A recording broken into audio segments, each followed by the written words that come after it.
سوال یہ پوچھا گیا ہے کہ روزے کا فدیہ کتنا ہونا چاہیے؟ یعنی اگر کوئی شیخ فانی ہو یا کوئی مریض ہو یا کوئی اس طرح کا اور آدمی ہو جو روزہ نہ رکھ سکتا ہو، تو اپنی جگہ پر اگر وہ کسی کو روزہ رکھوانا چاہے تو فی کس یا فی یوم کتنا بندے کو وہ فدیہ دینا چاہیے ایک روزے کے بدلے میں؟ تو 2025 کے اندر یہ فتویٰ ہے، رمضان 2025 کے اندر، کہ 240 روپے ایک روزے کا فدیہ جو انسان کو دینا چاہیے، یعنی کھانا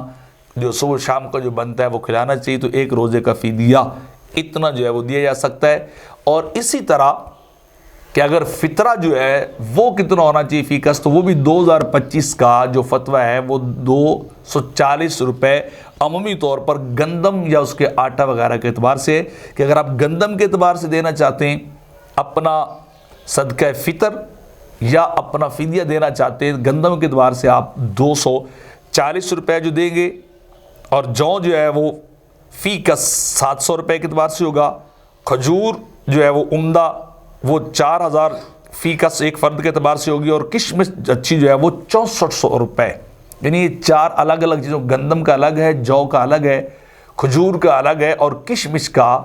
یہ الگ ہے، تو الگ الگ بیان کیا گیا۔ یعنی جس چیز کا آپ اعتبار کریں گے اسی کے اعتبار سے فدیہ 2025 کے لیے جو رمضان مبارک ہے اس کا